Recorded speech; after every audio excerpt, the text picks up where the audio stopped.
जय श्री राम दोस्तों, आप देख रहे हैं YouTube चैनल ज्ञान स्टार प्लस। तो दोस्तों, आप सभी का हार्दिक स्वागत और अभिनंदन। दोस्तों, आज हमने कमेंट चुना है श्रीमान कैलाश राठौर जी का, और ये लिखते हैं कि समुद्र मंथन में चंद्रमा भी एक रत्न के रूप में निकला था। क्या इससे पहले चंद्रमा नहीं था या था, ये बताएं।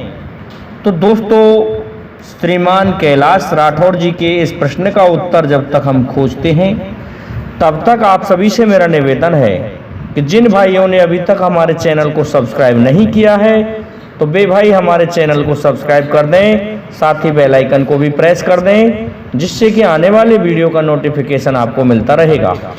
तो दोस्तों, आते हैं मूल कथा प्रसंग पर। क्या होता है कि दोस्तों, चंद्रमा हमारे हिंदू ग्रंथों में, हमारे हिंदू पंचांग में, हमारे हिंदू ज्योतिष शास्त्र में सबसे पहले पूजनीय और अग्रणीय है। चंद्रमा के बगैर हमारे ज्योतिष शास्त्र तो बिल्कुल अधूरे हैं, क्योंकि चंद्रमा ही ऐसा है जिससे तिथि बार समस्त ज्योतिष शास्त्र चलता है। यहाँ तक है, चंद्रमा व्यक्ति की कुंडली में जिस भाव में होता है, उसी के आधार पर उसकी कुंडली, नामकरण, संस्कार आदि किए जाते हैं। तो दोस्तों, इसी से कृष्ण पक्ष और शुक्ल पक्ष बनते हैं।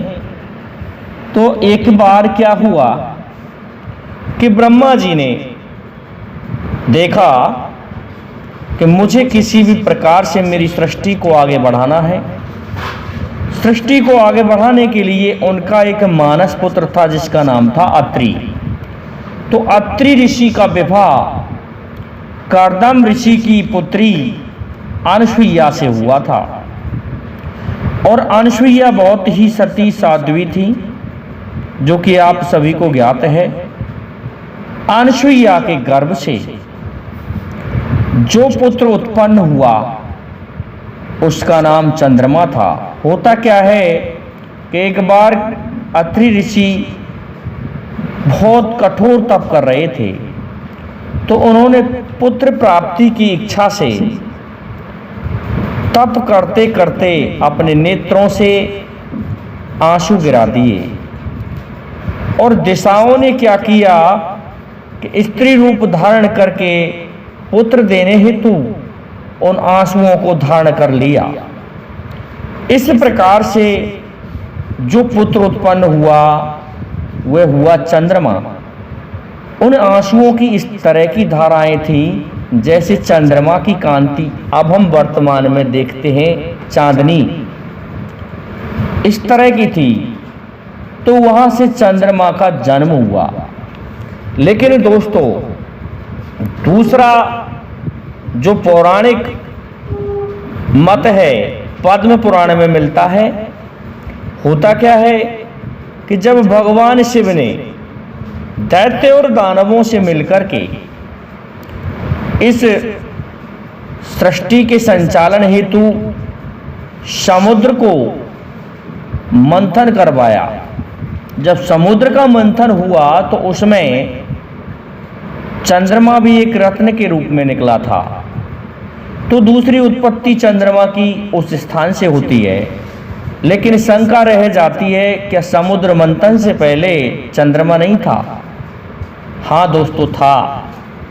लेकिन ये जो चंद्रमा था सृष्टि से, समुद्र मंथन से पहले, ये चंद्रमा अत्रि मुनि का पुत्र था।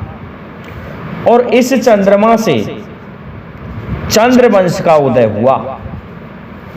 चंद्र वंश जो चला आ रहा है, ये उसी चंद्रमा से चला आ रहा है, जिसमें हम वंशावली पढ़ेंगे तो वह अत्रि ऋषि से ही चंद्र वंश का उदय हुआ है। लेकिन दोस्तों, बात आती है समुद्र मंथन के चंद्रमा की।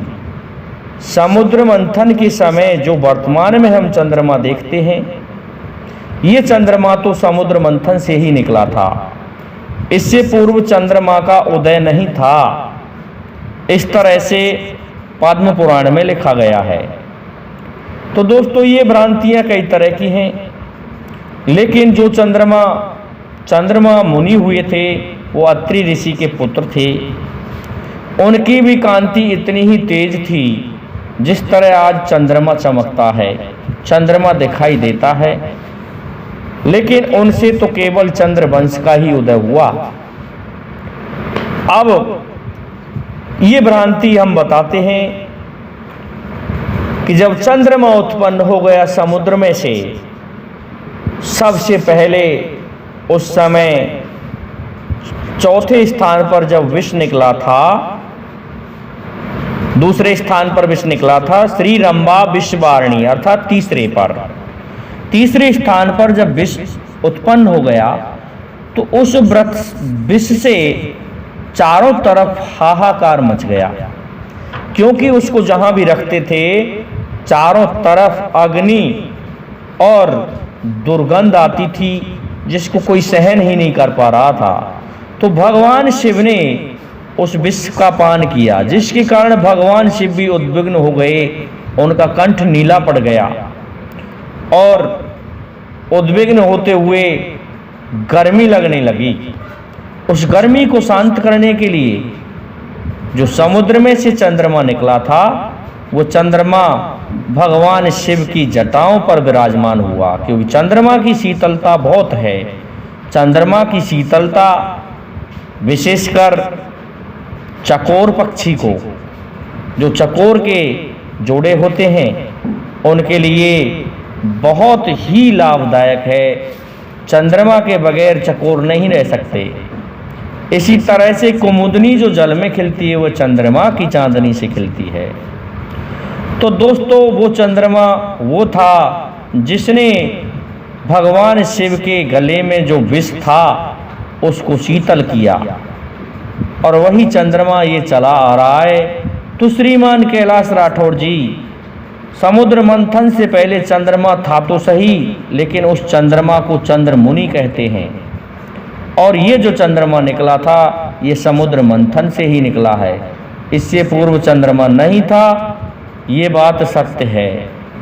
लेकिन चंद्र मुनि भी इसी चंद्रमा की तरह चमकते थे, तो तब तक वहाँ से कार्य हुआ। इसके पश्चात ये चंद्रमा इस संसार में आया और भगवान शिव के शिखर पर अर्थात चोटियों पर विराजमान है।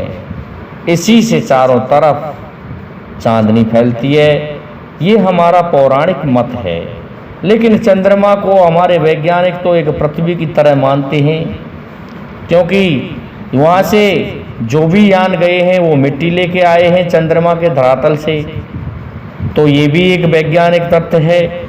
लेकिन दोस्तों, हम तो पुराणों की बात कर रहे हैं। श्रीमान कैलाश राठौर जी, चंद्रमा उससे पहले विराजमान था, इस अस्तित्व में था, लेकिन उसका नाम मुनि चंद्रमा था।